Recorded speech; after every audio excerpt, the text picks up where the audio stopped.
happy to be here in the area. This is a turning point in the city of Chicago. I think we've been doing well thanks to our efforts in the city of Chicago and all our partner agencies in getting shots in arms. But as you know, we're not quite there yet. So I want to thank the mayor and the Department of Health and everyone that is making this renewed push in getting shots in arms. I'm appealing to everyone here in the city of Chicago. If you don't get the shot for yourself, get it for someone that you love. Get it for someone that you care about, because it's not just about you, it's about everyone being safe. So I'm going to introduce the mayor as she outlines our new strategy in getting shots in arms in all 77 communities in the city of Chicago. And with that, I'll introduce our mayor, Mayor Lightfoot.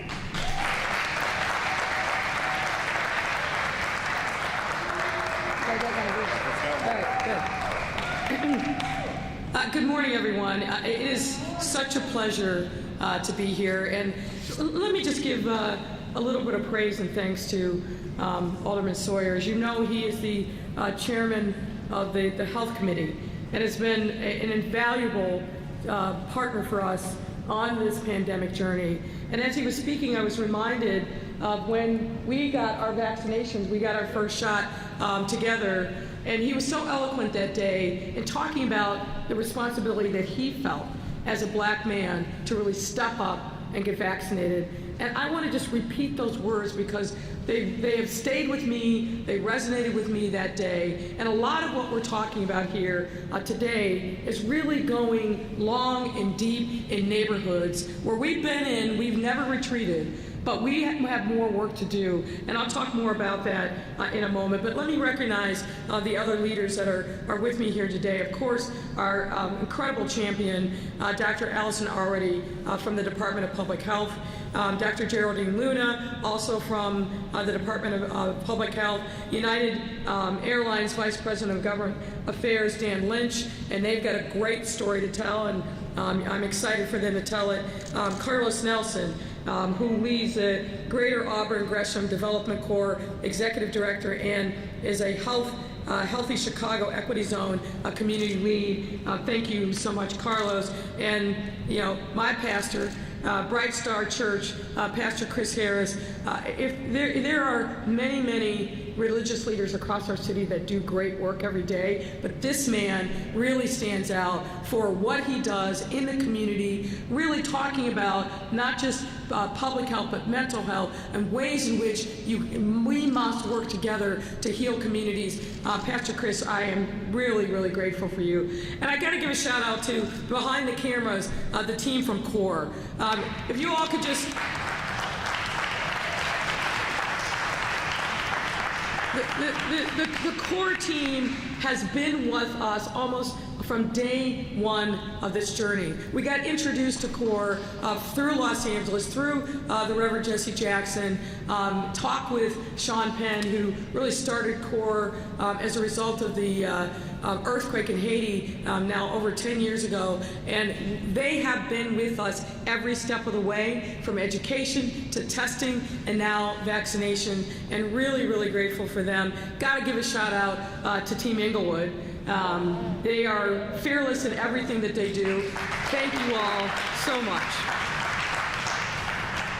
It was exactly 11 months ago, on October 27, 2020, that Dr. Arwady and I joined the former commissioner of BACP, Rosa Escarena. We were looking at a very grim set of circumstances then. You'll remember that time was the beginning of the second major surge in COVID-19. Just when we felt like we were coming out of the woods, we started to see that uptick again.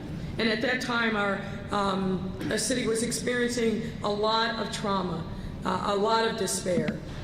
And we just passed the highest daily case rate we've seen since the tail end of the pandemic's first wave back in May 2020. Because of what we were seeing in the data, myself, in partnership with Dr. Arwady and the business and community leaders, were forced to put businesses in curfew. as well as encourage residents to refrain from gathering more than 6 people in gatherings of any kind after 10 p.m. That decision, like all others made during the pandemic, and at the height of that second surge, was incredibly difficult. There have literally been no easy decisions through this time. But we knew that it was absolutely necessary in order to protect the health and well-being of our residents, and that has been our #1 priority throughout the pandemic. The efficacy of these kinds of decisions, of course, is directly linked to our residents' willingness to follow public health guidance and to do their part to slow and stop the spread of the disease. And it's because so many of our residents did just that. They stepped up and did their part that we were able to make it out of that dreaded second wave and open up our city. When we opened up on June 11th of this year, we were the largest big city to open in the country. And that is because of the following of the guidance, the sacrifice of so many that really made opening up possible. And that began our steps towards normalcy. Now, just shy of a year later, we have yet another opportunity to come together as a city and do our part to put this pandemic behind us once and for all. While we are incredibly lucky to have a safely reopened city and the ability to resume working, playing, and interacting with each other in ways that we weren't thinking would be possible, there's still more to do. There's still more that we must do. COVID-19 pandemic is still with us. It's still here. The Delta variant is still very present, and it is deadly. So we are not out of the woods by any stretch of the imagination. But that's why I'm proud to announce the launch of Protect Chicago 77. 77, of course, representing all of our community neighborhoods. Our latest initiative to vaccinate even more residents and turn the chapter on COVID-19. This citywide effort, and I want to emphasize, it is a citywide effort where we don't want to leave a single person who's eligible for a vaccine behind. This citywide effort, community engagement campaign, is unique in that it directly calls on and empowers all of us to take our shared responsibility in fighting this virus. Currently, more than 1.6 million, or that's about 72.4% of Chicagoans aged 12 and up, have received 1 dose of the COVID-19 vaccine. That is incredible progress, but it's not enough. And let me share some data with you why we know it's not enough and what the moment demands and the urgency that we have. There are zip codes in our city where the vaccination rates are 50% or less. 50% or less. If we do not make giant leaps forward there, every unvaccinated person in those zip codes is at extreme risk. And let me drill down on that a little bit more. Right now in Chicago, if you are unvaccinated, on average, you are looking at 15 times the possibility that you may die from COVID-19 than somebody who's vaccinated. That's the average. And let me break it down a little further. That number increases exponentially if you are Black and Latinx between the ages of 50 and 60. Let me tell you, if you fall in that category, Black, Latinx, 50, 60, the probability of death from COVID-19 if you're unvaccinated is approximately 50%. 50%. Now, folks, if that doesn't take your breath away, if that doesn't make you have a sense of urgency about getting the vaccine, I don't know what will. And there's a lot of young people in the room, and I just want to make sure I'm talking to you too, because folks, if you are Black and Latinx between the ages of 18 and 39, you also are at risk, and your vaccination rates are painfully, painfully low. So what we must be about is making sure that we change the trajectory of these numbers. I don't want people playing with their lives, and that's what I feel like when I see these numbers every week. So this has to be all in. And as Chairman Sawyer said, if you don't see the necessity of doing this for yourself, and I hope you do it for somebody who you love, who depends upon you, whose presence, your presence in their life makes a meaningful difference. What we're seeing showing up in hospitals across the city are not people who are sick who have been vaccinated. We're seeing people who are showing up in hospitals, going into ICU and being ventilated who are unvaccinated. 97% of the people who are showing up and having lengthy stays in the hospital because they're getting sick are the unvaccinated. Now, if I haven't drilled this enough, I'm going to keep talking about it, and that's what this campaign, frankly, is about. So we are launching Protect Chicago 77 to make sure that we emphasize the fact that we're not out of the wood, that we have more work to do, and that we are committed as a city to make sure that everybody gets vaccinated and nobody is left behind.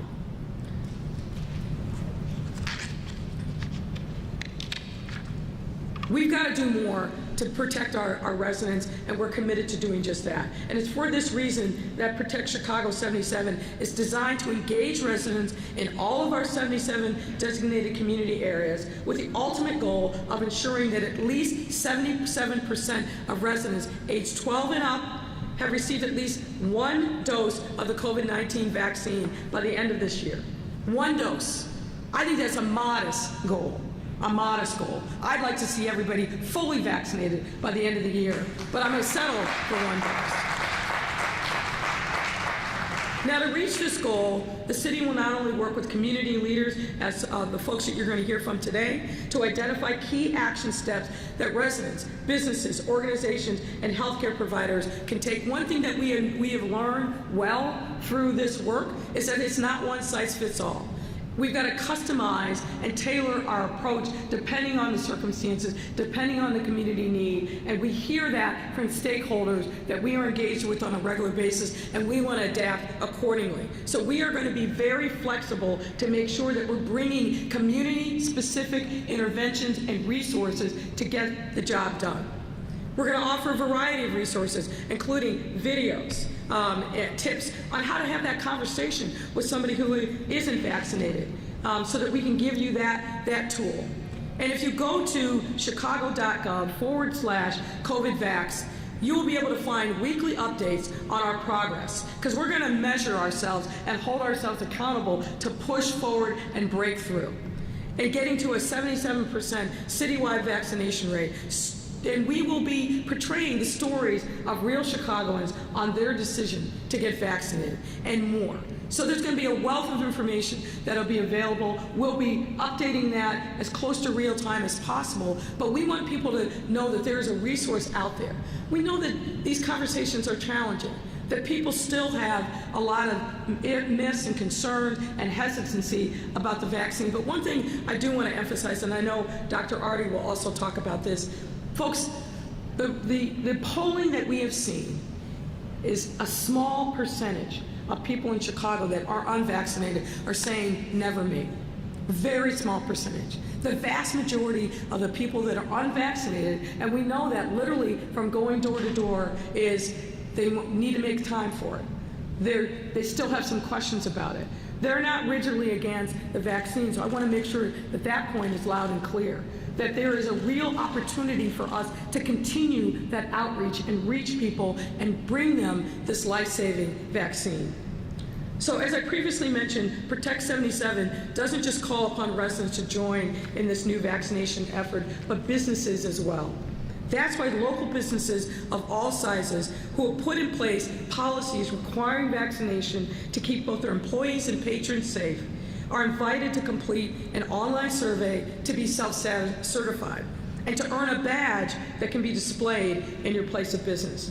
This tells patrons that these business owners are not only taking the pandemic seriously, but they are actively engaged in our citywide efforts to overcome the crisis, from stopping the spread of misinformation and supporting businesses in one's community that make vaccine safety a priority. How about that?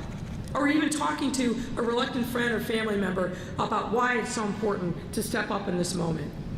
I want to emphasize this again. Every single one of us can do something more and something meaningful to help us reach this 77% goal across our city. So if you are currently unvaccinated, folks, now's the time. We're here on the south side in Inglewood. We've got vaccination set up right now. We'll bring it to your house.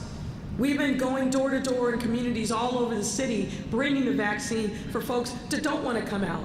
But the vaccine is readily available at pharmacies all across the city, your healthcare provider, whatever it takes. We want to get the vaccine to you and you to get the vaccine, so we're willing to do whatever it takes. So please visit chicago.gov/vaccine finder to find an alternative location, or to set up an appointment to get vaccinated in the comfort of your own home. You can call 312-746-4835.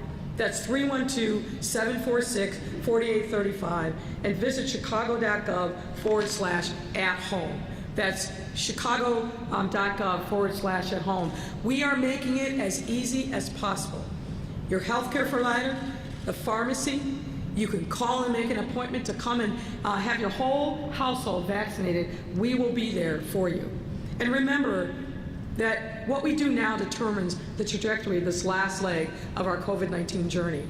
You know, that we have a lot of great things that are happening in the city, but one of the things that's holding us back is the level of vaccination rates. We don't want to be like other parts of the country where we've seen this explosion brought on by the Delta variant. And let me also just say, for our seniors, 65 and up, we've got to make more progress. So if you are vaccinated, but you know Granny isn't, or Grandpa, or somebody in your life that's 65 or older, get them to a vaccination clinic. Help them get educated and overcome whatever hesitancy they might have, because this virus and the variant are ruthless when it comes to people who are older. We don't want to see our elders suffer any more than they already have, so we've got more work to do on that. So, last thing I'll say is this: we're always better together. We're always better together. That's why we're making this a citywide campaign, not just focused on certain neighborhoods. Of course, we're going to continue that work because that's necessary, but this is something that everyone in the city should take advantage of. If you've already been vaccinated, talk to somebody else. Bring a friend, bring a family member, get them vaccinated. Don't stop until we reach our goal.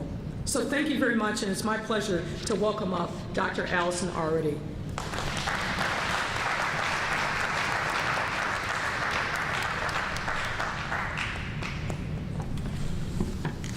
Thank you, Mayor, and thank you, everybody, for being here. We have been making really good progress in Chicago against COVID, and that is thanks to the way our 77 communities have stepped up.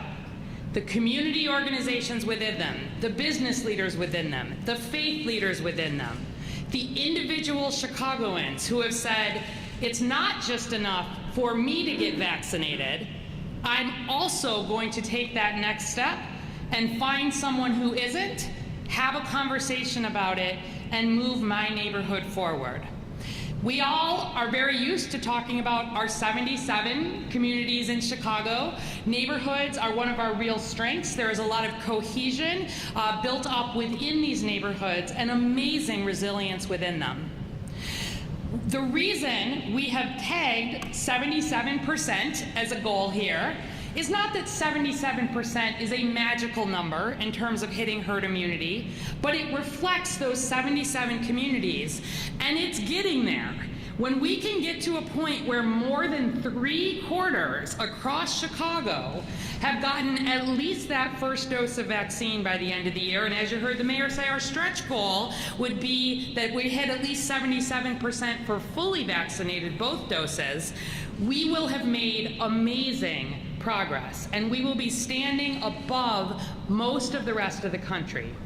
Already here in Chicago and in Cook County, we are the third most vaccinated county of the 97 counties in Illinois, following only Lake and DuPage counties. And I'm more proud, though, that we are doing everything we can here in Chicago to not just hit an average benchmark, but to make sure every community is part of that progress. So just in the last week, we hit an amazing milestone here in Chicago. Every zip code now, the majority, at least 50% of eligible Chicagoans, meaning those over the age of 12, have gotten a first dose of vaccine. Applaud for that, please. And I can't tell you enough how much that is not true in many places. Where we look at places that are having major surges with COVID, we see zip codes that are 20% vaccinated, 30% vaccinated, and some of that includes right here in Illinois. So yes, we're hitting 77% as a city if I have anything to do with it, and if our partners in the room and across the city have anything to do with it. But also, we are moving every one of those 77 communities. And we passed out to the media, and I'll encourage people to go on our website. You know I love data. chi.gov/COVID- does have zip code level data related to how we're doing on each zip code, and every single week you can see what was the improvement. But even within zip codes, there can be some variation within communities. And so we passed out to the media, and we'll be making available and updating weekly the community level statistics. And I would like every Chicagoan in all communities to know your numbers, because we are not done in any community in Chicago. And every person who gets vaccinated, no matter where you are, pushes our city toward that 77% goal. We're standing here in Englewood today. We're going to hear in a moment from Carlos Nelson, who leads the Greater Auburn Gresham Development Corporation. We also have Teamwork Englewood here in the room. And GAGDC and Teamwork Englewood are examples of real standouts here in the city. Greater Auburn Gresham Development Corporation is the lead organization for the Healthy Chicago Equity Zone. As a reminder, the city has been divided into 6 zones. Every neighborhood is in a zone because every part of the city has neighborhoods and groups to work on.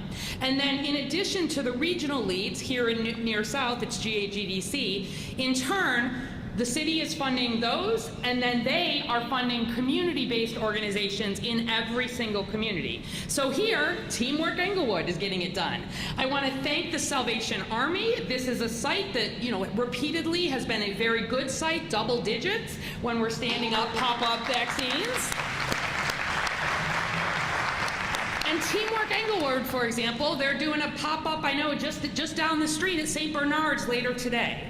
But the important work here is the fact that these are trusted voices and organizations from inside each community. Because we have learned it is not enough to be efficient, and it is not enough just to talk about equity. It is about putting the resources into communities to drive the goals of those communities. And I would like to point out that Englewood, which when we ran this last week, 50.9% had gotten at least a first dose, so the majority have gotten at least a first dose. Cheers for that. But also, look at the percent increase from the previous week, and you will see Englewood had the highest percent increase of any community area. 2.9% in a week. That is the kind of work we need, and that is what the results that we are seeing. I do not want you to give up hope about vaccinating people in Chicago. This conversation has been polarized in a lot of ways at the national level. We're lucky here in Chicago that, as you heard the mayor say, there are a small number of Chicagoans who have said, you know what, I'm not doing it unless perhaps I'm required to by my workplace, by my school. But there is a much larger group, more than twice as many here in Chicago when we poll, who say, I'm still thinking about it. I still have questions, or I just haven't gotten it done. And it is the neighborhoods that have the furthest to grow that will help us the most meet that 77%. And it is not enough. It's not just about doing the right thing. This is how we control this disease. From an epidemiologic perspective, it does no good to have half the city 90% vaccinated and half the city 30% vaccinated. That doesn't get us past COVID. Getting every neighborhood done is what does it. And so we're going to hear from business partners, as development partners and faith partners, and over the next few weeks, you'll be hearing additional things that we're doing in each of these spaces. I want to finish just by stating that we've been funding through DCASE a number of artists who are based here in Chicago and have been creating art about vaccine, again, reflecting communities. And I saw one last night, we actually posted it on our Facebook page, that had done a play, it showed the Chicago Star, and it was alternating between two words, immunity and community, and emphasizing the root. Immunity, community is the word unity. We get past COVID as a city by being unified on this and by having all Chicagoans take that 77 pledge. I'll get vaccinated, and that's not enough. I'll go beyond, I'll reach out. We'll have resources available with videos to help you have those difficult conversations. We'll have some focus on seniors, we'll have some focus on youth, but I do not want you thinking we are done vaccinating here in Chicago, because this is how we are going to get through the winter. We're not done with COVID. I wish we were, but boy, have we gotten through Delta so far better than just about anywhere else in the country, and that is due to the work of these community groups here on the ground and the unified approach that we have taken. So I am absolutely thrilled to bring up to hear from an employment perspective, Dan Lynch, the Vice President of Government Affairs at United Airlines, an obviously large employer here in Chicago that has made news not just here but around the country for some real leadership in terms of vaccination work. So welcome, Dan Lynch, and thank you.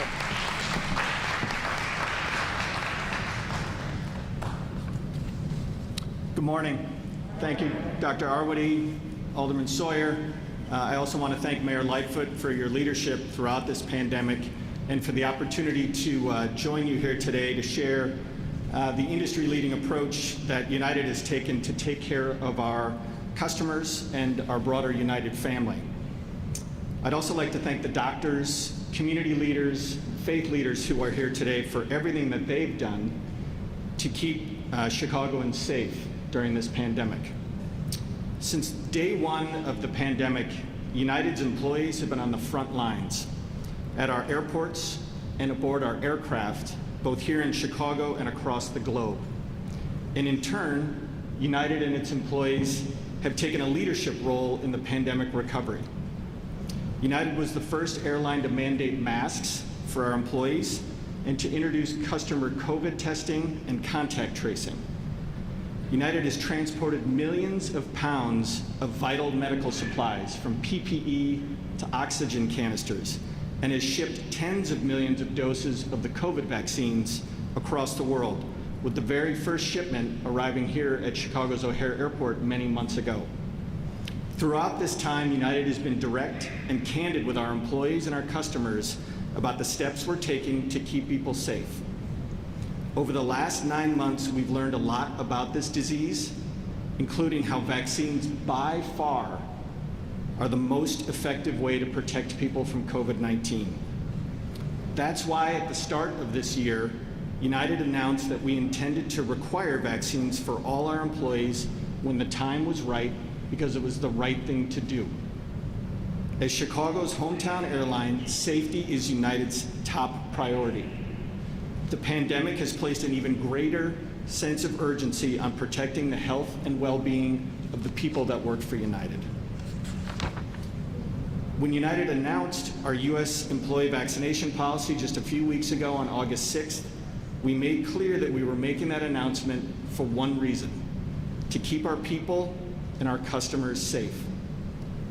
I'm proud to announce that as of yesterday, 97% of United's U.S.-based employees are now vaccinated. Alderman Sawyer, that includes dozens of United employees right here in the 6th Ward and thousands of other employees across the city of Chicago. While we continue to be encouraged by the outpouring of support and appreciation we've received from our employees, We recognize the decision to get vaccinated has been difficult for some, but we also know that everyone is safer when everyone is vaccinated. Mayor Lightfoot, we commend you for launching the Protect Chicago 77 campaign. You have United's commitment to do everything we can to get Chicagoans vaccinated, and we encourage other business leaders to join in and support the cause. Thank you again for the time, and now it's my pleasure to introduce Carlos Nelson from the Greater Auburn Gresham Development Corporation.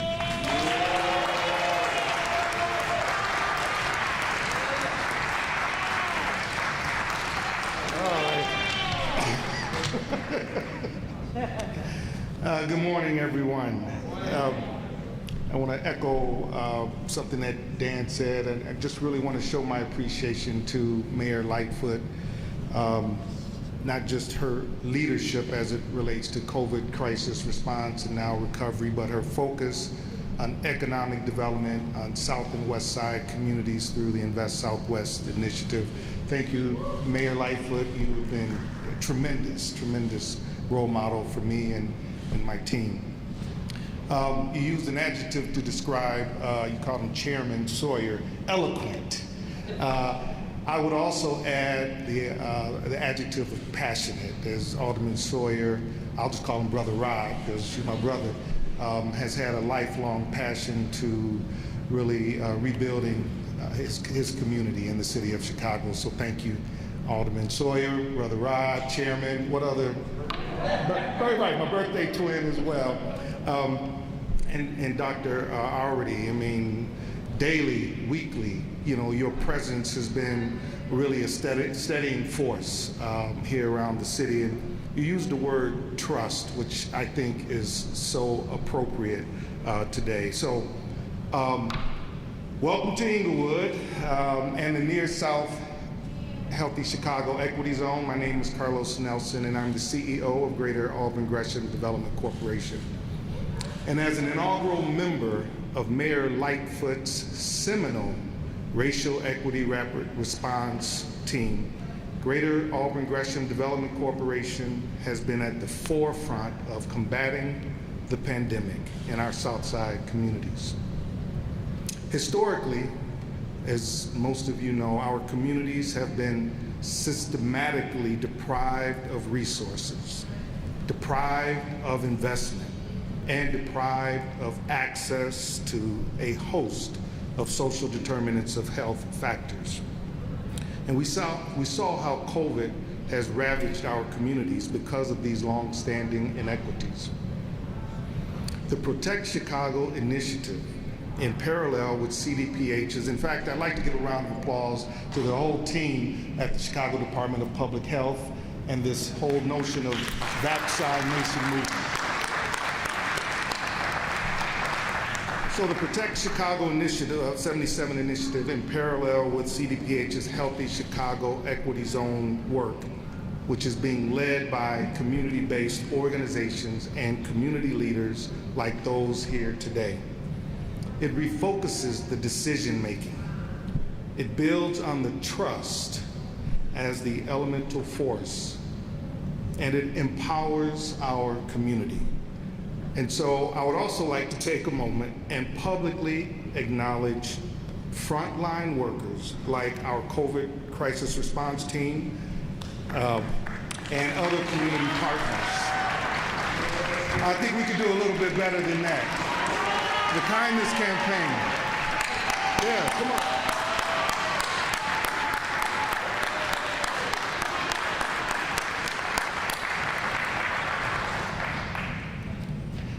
I am here in my vest because I am indistinguishable from the team that is on the ground. And my kindness campaign partners who didn't stand up, we're going to give it up to you guys as well. We are all here to take the Protect Chicago 77 pledge and implore others to do so as well. Here in the Near South Healthy Chicago Equity Zone, trusted organizations and community leaders are creatively approaching the goal of vaccine equity.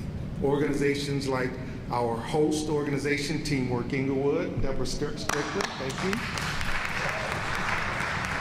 And I shouldn't have started with that, but I'm going to keep listing them. Centers for New Horizon is a partner. Greater Aubrey Gresham Development Corporation, South Shore Works, Chicago Family Health Center, Project Hood, the Kindness Campaign, Bright Star Community Service Organization, whose dynamic leader, young and dynamic leader, well, he used to be young when we met, but you'll hear from shortly, and others. We are all educating residents, reducing barriers by launching local vaccination events, workshops, and incentives to help our city recover.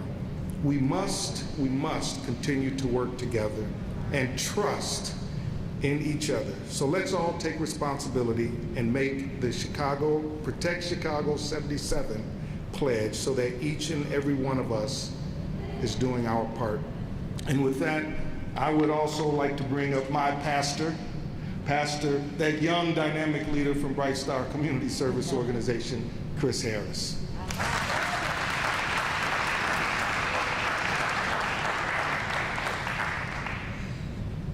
Say, good morning, everybody. I'm a preacher, so you got to talk back to me. Good morning, everybody. It is a pleasure to be here with you all today. I am Pastor Chris Harris, Senior Pastor of Bright Star Church Chicago in the Bronzeville community, also the pastor of St. James Church Chicago in the West Pullman, Roseland area, and I'm also the founder and CEO of Bright Star Community Outreach. In a time of crisis, there are three things that you need. Everybody shout these words. Say leadership. Say vision. Say partnership. And you all have to do me a favor. Go crazy for our great leadership who's leading us through these different efforts. Mayor Lightfoot, come on, clap. Chairman Sawyer, Dr. Arwady, Dan, thank you, Carlos, and all of you all that are in this room, and all of you all who have taken leadership in your homes, in your communities, and in your churches.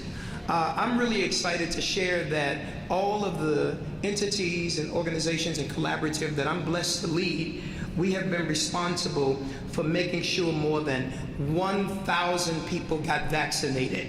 And I'm proud of that work that we've been able to do. And we're looking to do more than that for three specific reasons. First, I personally know more than 87 people who have died from COVID. Let me say it again. I personally know 87 people who have died from COVID over these last 19 months.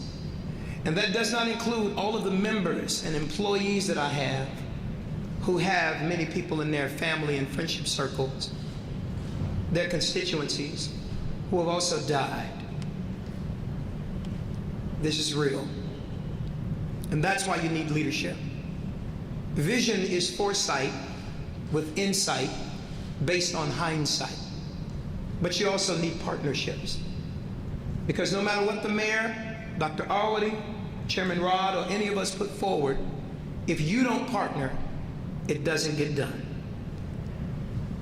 It's important that you understand my love and my concern for those who yet live compelled me as a faith leader to get involved.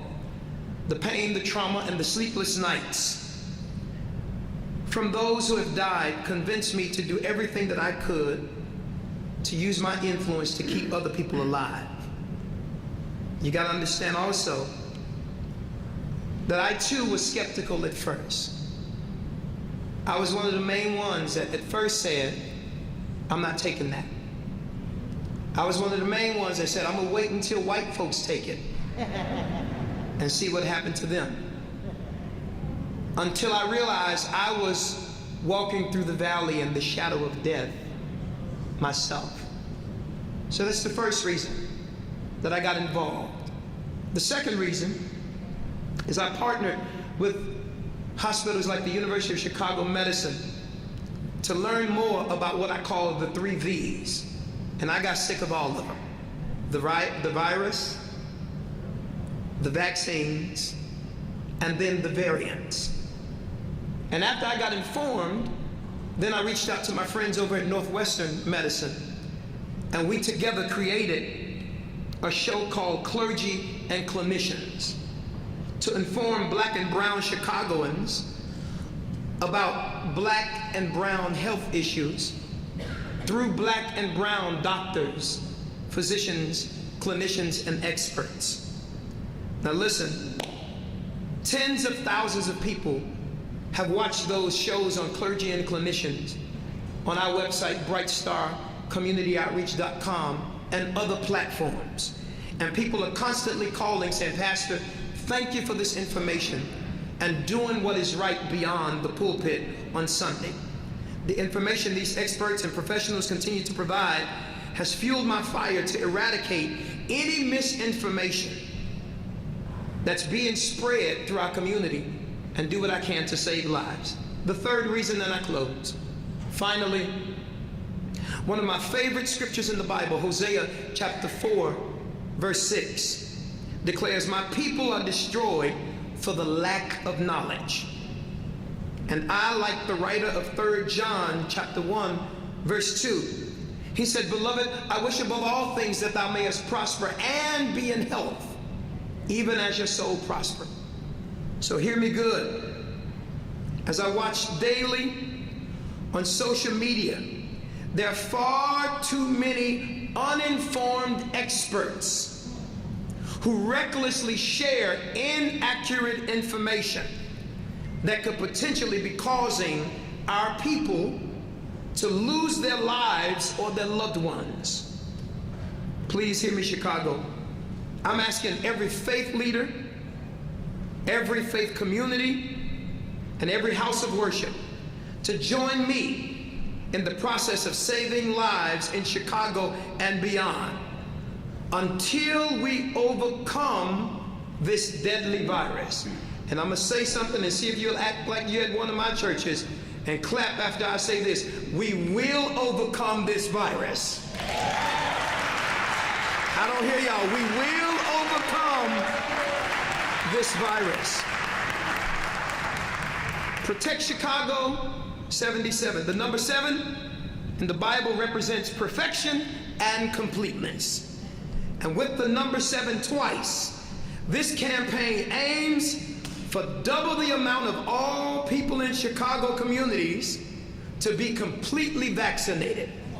Now, it is not my job to tell you what to do, but I have a moral and spiritual responsibility to suggest to you what you should at least consider. So as we walk through this valley in shadow of death, fearing no evil, knowing that God is with us, I ask that we follow the leadership, we run with the vision, and make sure we are all active partners. I am proud to bring back up our great mayor of this city for Q&A. Clap your hands for our visionary leader, Mayor Lightfoot.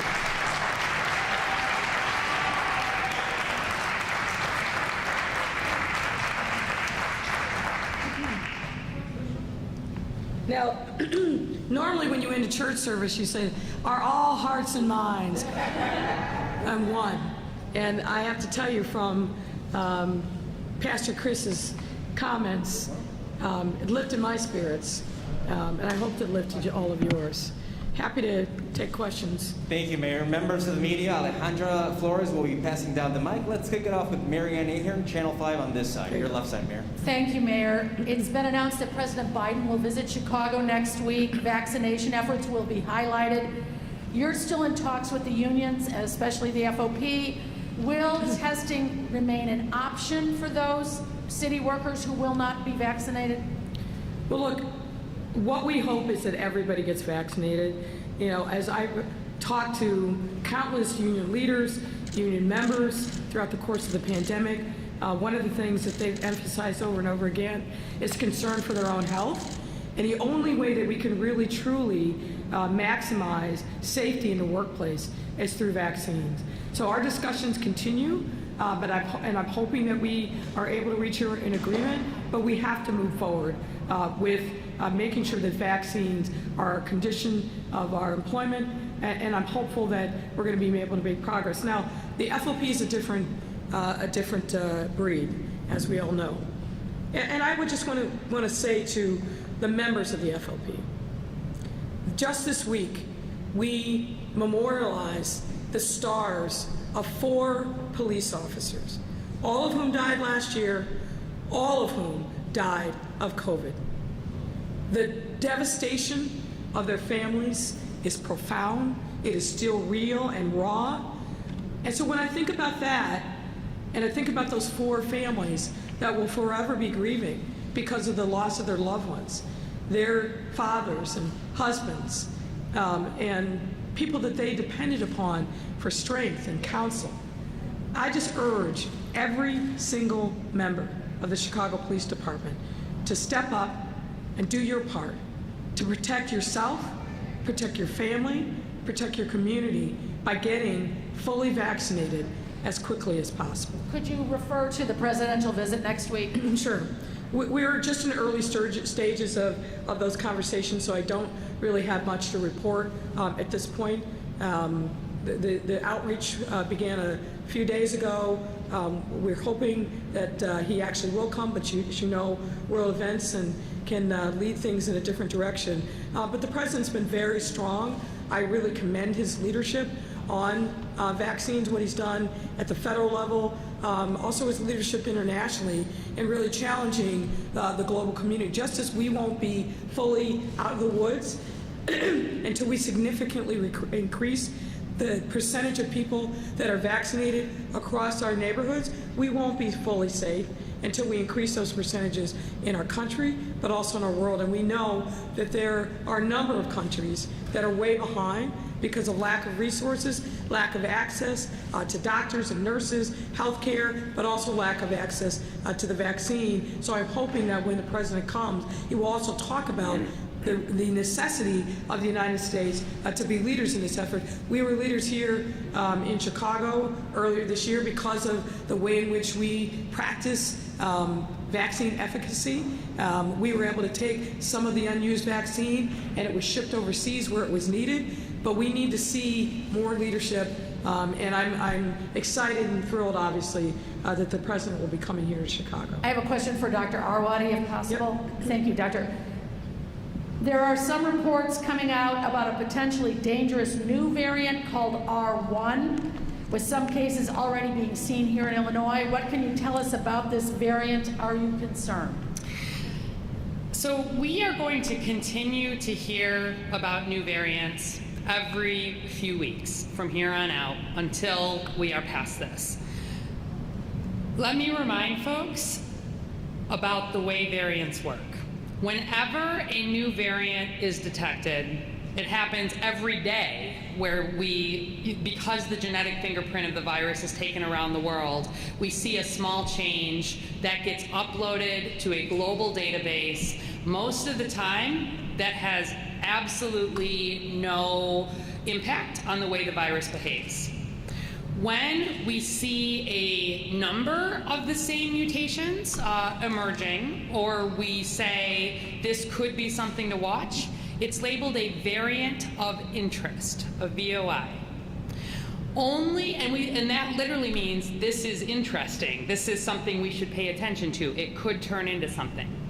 Only if that variant of interest is shown to have a significant impact in terms of evading vaccine, being more contagious, like the Delta variant just now, or something else that makes it really significant, then we call it a variant of concern, because it's gone from being something interesting to something concerning. And then finally, there actually is a variant type that is called a variant of high consequence. We have never had a variant of high consequence yet. If we get a variant of high consequence, that would mean, for example, Delta, which is currently a variant of concern, is able to mutate further to a point where these vaccines are not working well, for example, and we saw a major change. So you're going to continue to hear about new variants. We're keeping an eye on them. They get formally designated a variant of interest either at the international level by the WHO or at the national level by the CDC.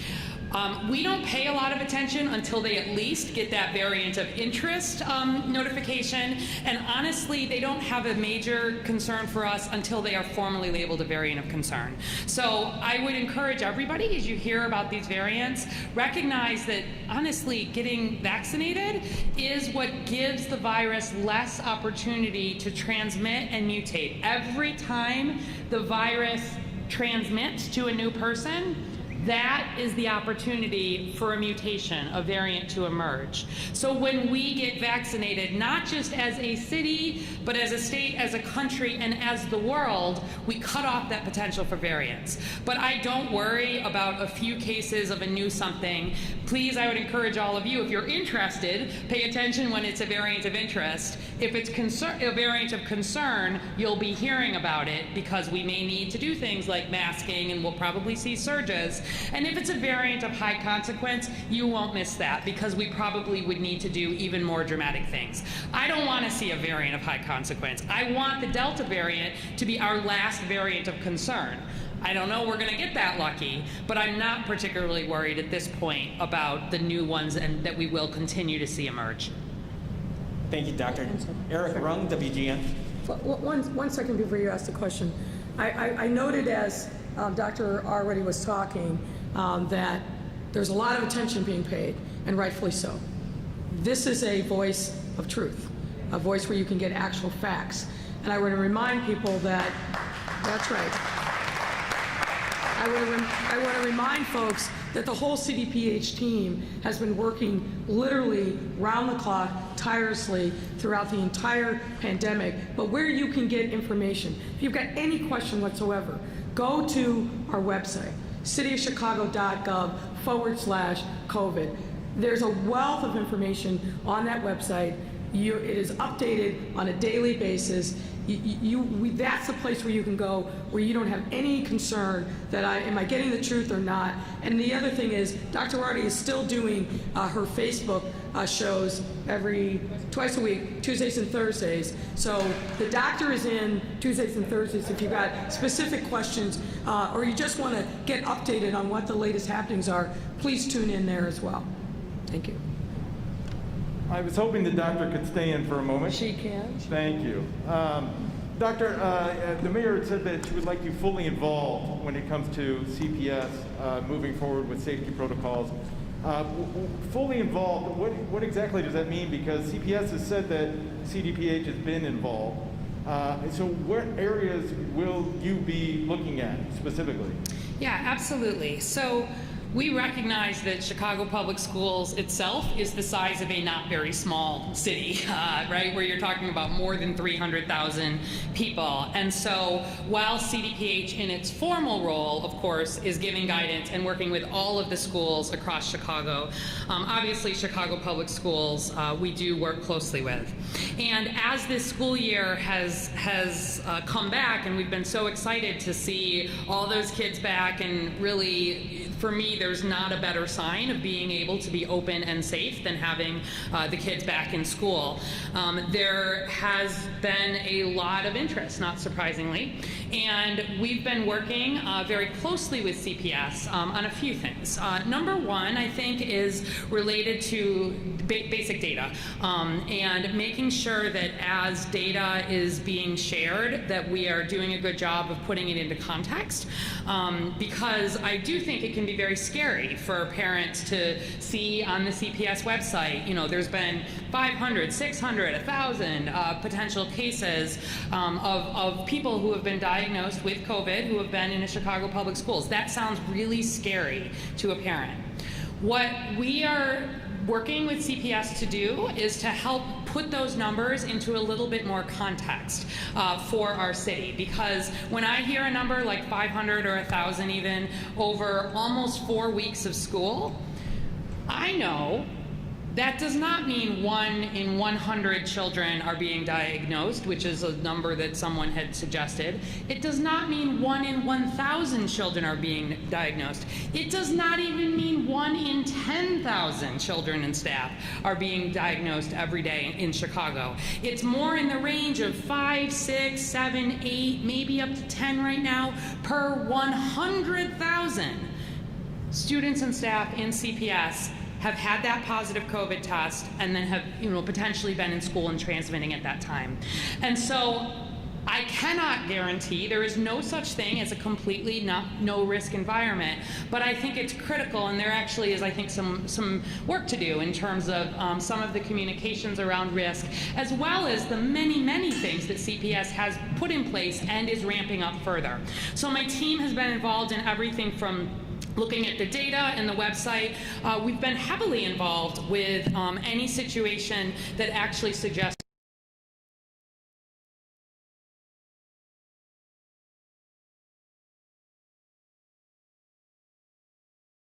not mean they caught COVID at school. Wherever we have any suggestion that there is a cluster, an outbreak, or signs of transmission within a school, we are very heavily involved. We've been working with their contact tracing team to make sure that things are moving as efficiently as they can. They're hiring some more staff to make sure we can quickly move on that. And I can tell you, since school started, how many schools are there? More than 500? We've got fewer than 10 situations that we think may have even suggested transmission within school. These are not major outbreaks. The biggest one involves 4 people. They're 2 to 4. And even the 4-person one, 3 of those people were in an outside school, environment where they're getting together. So I think that it's important to put some of this in context. We've also been lending a lot of expertise in terms of working really closely with the CPS team around standardizing and trying to tighten a little bit some of the interviewing work, so that we're just, when the numbers are high right now, making sure that resources are going out quickly. And then I think they've done so much of that hard work already. All of the work of investing millions in the physical infrastructure and the air, having the industrial hygienists in all the spaces. They've obviously got the masks in place. There's been work around, are there other distancing things that they can do to help cut down on quarantine? And then as they've been ramping up testing, of course, we've been saying we really want to see this across the system, and that is their plan. I know they were in at least 160 schools doing that surveillance testing last week. I think they're going to be in more than 300 by the end of this week, and that's good. But there's just a lot to do, and we are very happy to help with the comms, with the data, with the operations, and then frankly with vaccine. We see schools as an important place where children with parental and guardian consent can get vaccinated. So there's a whole range. My whole team is working on it. Just to put it maybe a little simpler, I mean, are you concentrating mostly on just the data then? Because that's what it sounds like, and just putting things into context. No, I started with the data because I think that, when I do my Facebook Lives, when I see the letters people are writing me, I know that there are a lot of people who see numbers in the hundreds and are worried. So I was using that opportunity to also just help people who are watching this put those numbers into perspective.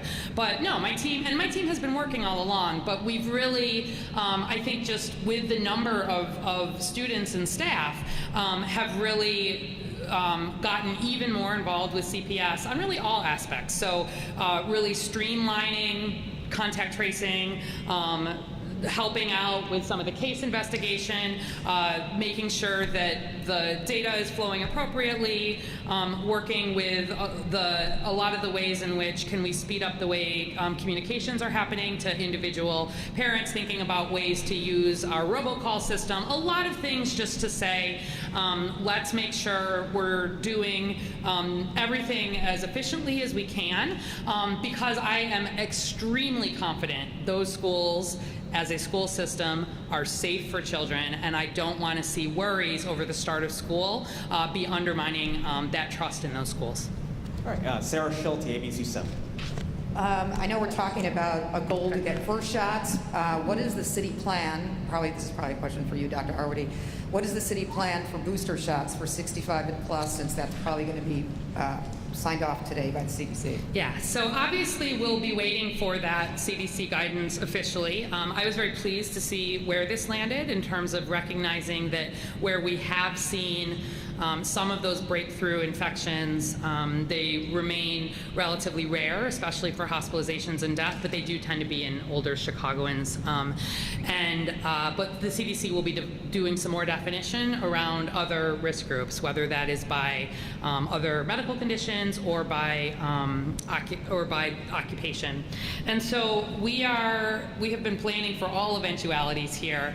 The good news is we have plenty of vaccine available. We've been working with our pharmacies, our medical partners, to make sure that they have the supplies, the information. We also are in flu season right now, and so frankly, thinking about combining a lot of our flu work with the potential for COVID vaccine, whether that's first and second, most ideally, or the boosters, is going to be a way to sort of efficiently get this done. So all of the CDPH flu clinics, for example, will be offering the Pfizer vaccine at the same time. You can get your flu shot and a COVID either first or second dose or a booster at the same time. There is no problem with that, and we think that'll lead to some efficiencies. We're obviously following the data already on the people who are immunocompromised have gotten that third dose, and we'll be doing a lot, I think, to educate folks about what they need to do next. Could you also quickly clarify the way that you track data? On your website, on the dashboard, it's done by, vaccine allocation is done by zip code. And there are zip codes still that are below 50%. Yet you said today that the 77 communities are above 50%. Yeah, so let me clarify that. So it's not vaccine allocation by zip code, it's actually the number of people who live in that zip code who have been vaccinated. So just to clarify that a little bit. So if you go to the website, it defaults to all Chicagoans, not to those 12 plus. You actually have to click to get to those who are actually eligible for vaccination right now. And I've asked the team to potentially flip that, just given some of these goals. But when you go to 12 plus, you'll see that all of the zip codes have hit that 50% mark. There are a few right around the edges, 60633 in the bottom right, and a couple more that we share the zip code with Cook County. And so that can sometimes be a little confusing because we technically have the responsibility for the Chicago residents and vice versa. But every zip code in Chicago has reached that 50% mark. Community areas are smaller than zip codes, and so one of the reasons we distributed that community level data is that there are some community areas still where we need to still get to that 50% mark, and we will absolutely do that. Our website is set up by zip code because we update it very frequently. That is the data that comes into us. That's how data is reported. Our epidemiologists behind the scenes work to put that into community areas, in light of Protect Chicago 77, we will also be sharing that at the community area level, like we distributed today. All right, Cheyenne Daniels, Sun Times. Hi, thank you so much. So as the doctor mentioned, we are approaching flu season. The Delta variant is a variant of concern. We are seeing breakthrough cases. Can I just clarify, are you asking a question for the both? doctor? This is for both. Right. Is there any preliminary plans or anything to keep in mind for potentially if situations get worse for closing the city down, whether partially or fully as we did last year as we head into flu season and potential variants? Let's not go there. We're nowhere near that. We're nowhere near that. I really want to emphasize that. We are nowhere near that. And I'll have Dr. already talk to you a little bit about the numbers. What we've seen over the last 2 weeks is a flattening of the numbers. We're not down where we were when this latest surge began, but we are seeing no question whatsoever a flattening of the numbers. I don't see anything on the horizon. And again, this virus is, unpredictable, but certainly I don't see anything on the horizon. Our modeling doesn't suggest that we will get to a point where we need to shut anything down again. That is the last possible resort, and we are nowhere near that. But having said that, vaccine. We've got to get people vaccinated. We've got to continue to push forward, which is why we're here today. But I don't want any reporting to come out of here that we're even suggesting that we're closing the city back down, because we're not. And can I? Yes. Yeah, just to put a little bit of a data point on that. For those of you following the dashboard today, we're at 422 average cases. We're still over that 400 mark, but we've seen huge increases in testing. And in that context, I'm very happy with where those numbers are. Our Delta surge here was not even as great as our Alpha surge, which was back in March and April while we weren't fully open at that point. At this point so far, the highest we got in cases was between that 500, 600 mark. The highest we got in positivity stayed under 5%, and today we are at 2.9%, the lowest we have been since July. We're not done. As we head into the cold season, I am concerned. It would be irresponsible of me not to be concerned because we typically see respiratory viruses flourish here when we move indoors. So one of the reasons why we're pushing COVID vaccine and flu vaccine for everybody is to help protect the hospitals. Our goal, you have been hearing us say all along since we opened, is to stay open and do that safely. The things that, for me, could change that conversation would be if we really saw things get very out of control to a point where we were threatening our healthcare system. We have seen around the country that is not just a theoretical, it has happened with the Delta surge, and we start to see that in serious ways. You all know that matrix we follow, like those are real numbers that we follow, and when we see us start to move into those higher risk, that's when we did things like put the masks on. These are based on doing everything we can to stay open. The other thing is if we were to see a variant of high consequence emerge to a point where our vaccines really were not working and we had to potentially, heaven forbid, start over with vaccinating everybody, that could be a setting. But our intention, please, is to not have to do this. We've had enough indirect effects of COVID, and the vaccine is the most important tool that helps us stay open as a city, and trust me, that is everybody's goal. Aaron, Hyde Park Herald. Hi. One short one and two longer ones actually reflects the other one, and they're both for R1A. I just wanted to make sure that the 77% eligibility mark that you have will apply or incorporate 5 to 11-year-old Chicagoans once they're incorporated. No? So we have specifically, to set this particular goal, given there's still a lot of uncertainty, we don't know for sure that the 5 to 11-year-olds, I expect that they will likely have a vaccine authorized probably early November, possibly late October. We don't even know that for sure. We don't know the timing. So the goal that we've set, this 77%, is the city goal for at least first doses. And as you heard us say, the stretch goal would be the double doses at 77%. We're over 70% right now, but for 12 and up, yes, thank you. For those 12 and up. We're over 70% right now, but we've only been growing as a city, 0.4, 0.5% a week. We've got to step that up to be able to reach this goal. You've referenced extreme risk to unvaccinated people. I'm wondering what that means to our hospitals going forward. I've already heard nurses complain about unsafe staffing levels right now with this fall and winter. With so many unvaccinated people, I saw a couple of weeks ago that we were already at 80% ICU capacity, which I think would previously have put in state restrictions. Yeah, so let me put that in some context. Before COVID ever came to Chicago, our ICUs regularly in Chicago had only a 15 or 20% capacity because we have a lot of ICUs. We are a place that the whole region refers to, and so us having 15 or 20% capacity is not the same thing as us having a single hospital, and that means a few beds of capacity. We watched this across the system, and in fact worked with the state to make sure that that was dropped as a requirement, just knowing what our baseline data were. So we think, as you know, vaccination is required for healthcare workers. That is absolutely critical for protecting that population. And obviously, all of the protective measures remain in place. And if boosters are recommended for healthcare workers, we've already done the work and the conversations with hospitals for the planning around that to make sure that they are prioritized and are able to have that access as well. Now, I know the 77% goal is not 77% across every neighborhood, but you said at one point that you want to get every neighborhood done. A lot of the neighborhoods in my coverage area or outside of my coverage area have 30% away from the 77% goal, neighborhoods like Washington Park and Woodlawn. How is this going to be accomplished? We're only seeing 5% greater vaccine uptake week to week. Yeah, so 77% is our citywide goal. That is a bit of a stretch itself, to be honest. If you look at where the country is, if you look at how much harder we're working at this point for every vaccine. The point that we're trying to make is that in the community areas that have the biggest room to go, those are the ones with the most opportunity. Like here in Englewood, made the biggest progress in the prior week. I love that. It's the most, the places where we see that biggest growth are doing the most to protect our whole city.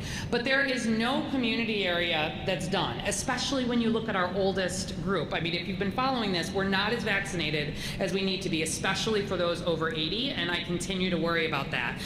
So we've elected to set, and you've probably seen each week, we celebrate when we see zips or community areas hit that 50% mark, hit that 60% mark, hit that 70% mark, hit that 80% mark, and we had our first 2 zip codes outside the north side this week hit that 80% mark. We had one on the northwest side and one on the southwest side. 2 of the communities hardest hit by COVID all along here. So I don't want this to be a competition between neighborhoods. I want this to be a recognition that every single neighborhood has room to grow here, but the neighborhoods with the biggest room to grow are also the biggest opportunity.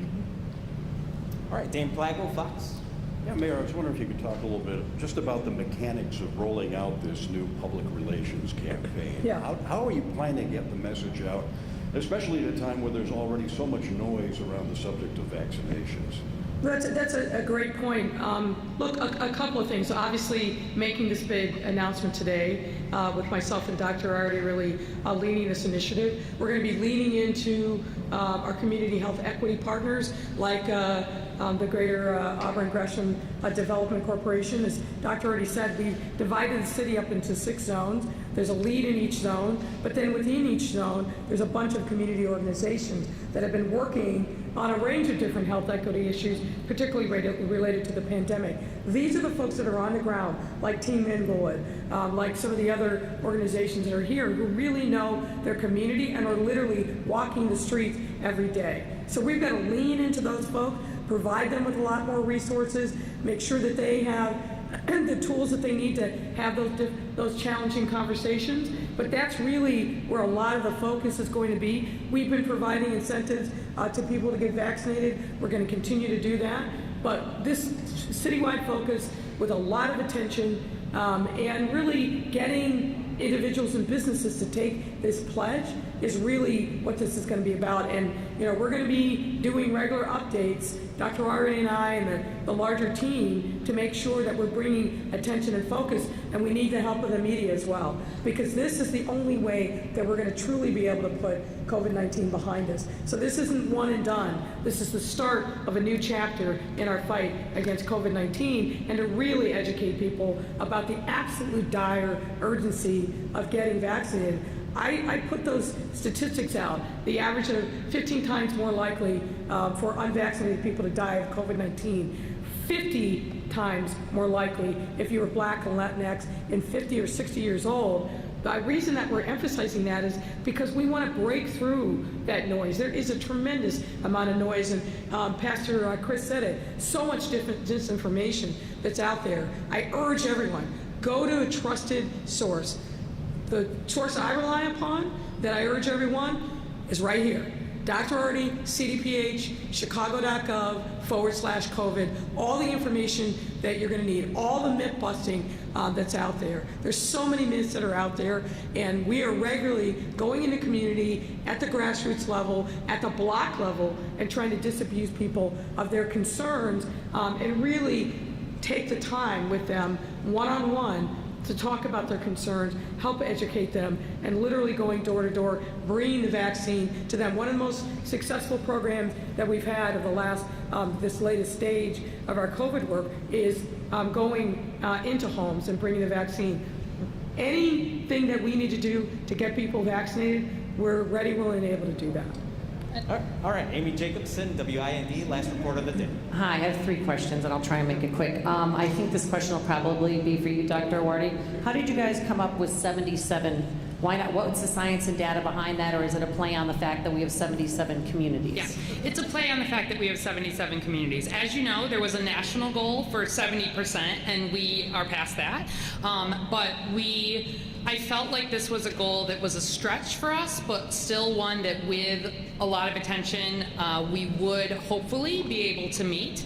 And having more than 3/4 is generally recognized as being in a pretty good place in terms of COVID. Look, I want this to be 80. I want this to be 85. I want this to be 90. But we were looking to set a goal that we felt like, with a lot of extra attention in this last quarter of the year, we hopefully will be able to reach. And I would feel a whole lot more comfortable going into the winter like that. And can I just add very quickly on what the mayor said just now? Each week you're going to be hearing some more details in different areas. So for example, businesses will have the opportunity where they are requiring vaccination for their employees, or they are checking vaccination or testing for people who are coming in. There will be an opportunity to, if they are interested, certify, register, put something in the window, and then also there will be, for Chicagoans who want to support businesses doing this, there will be some opportunity to say, this is a restaurant I want to go to, this is a shop I want to go to. So that'll give you a flavor of it, but we see this as a campaign really over this next month with different focuses each week. All right, so we have 324 CPS kids who've tested positive for COVID. 10,000 are in quarantine. And last time the kids were out of class, we had 83 kids shot during school hours. And I know that both of you care about the kids. I'm with the kids, and we're going to have mental health issues all over again because they're locked out of government schools. So is it time now to redefine close contact? If kids are masked and sitting 3 feet apart, and Jimmy's in the front row, and Sally's in the back row, and she's COVID positive, asymptomatic, is it time to redefine what close contact is, just so that we can keep these kids who desperately want to be in school and play sports back in class? You asked me about this yesterday, and I'll say, the number's going up. Yeah, so I feel confident that that number is going to go down. And it's going to go down by making sure that the protocols on who should be quarantined are tightened up. That's precisely why Dr. Arty and her team are working diligently with CPS on the ground there to help them understand how to make those decisions and not just leave it to building principals who I think are rightfully being cautious, but doing it in a way that I think is not necessary and disruptive of the school experience. So I'm confident you're going to see those numbers go down, not because we're doing anything, cutting any corners, but we don't need to have mass quarantining. That is not a thing. Did you want to? Yeah, I think we will be looking at the data from these first few weeks. I expect that a lot of those quarantined children and or adults, I don't expect we will see a lot of COVID transmission in those groups. I don't think a lot of them will end up testing positive. I think having that local data will hopefully help the various stakeholders feel confident that we can be in a place to do what many jurisdictions around the country, many school districts have already done in terms of of making sure that when we are doing that contact tracing, we are using a definition that is the least disruptive to school as possible. But I know that people want to see the data on this, and they want to see it locally. So we've seen around the country, often as schools have been in for a few weeks, and we see that, in fact, schools, as we've been saying all along, are not major sources of spread for COVID. We then have some local data to have that conversation with the stakeholders, and you know how I feel about this, really want to do everything we can to keep kids in school in a way that remains safe from COVID. So I think that will be something that continues to evolve over the next few weeks to months. And last question is for both of you. When the booster, when it comes time, because 6 months after your second shot, are you both going to be taking the booster shot? I'm going to follow the advice of my doctor on that, but I would expect that I would take the booster, yes. What about you, Dr. Award? So I'm not over 65, so we will be waiting to see what the CDC says specifically, and then once we have those formal recommendations, obviously we will be following those recommendations of the scientists. But I want to wait to see what's there, and the only thing I feel pretty confident is likely to be there is people over 65, who, when I look at the data, are the ones who will benefit the most from a booster shot. And leaving vaccine for people not yet vaccinated is critical, including around the world, and I think this is a very good place to start with that booster conversation. Thank you, Doctor. Thank you, Mayor.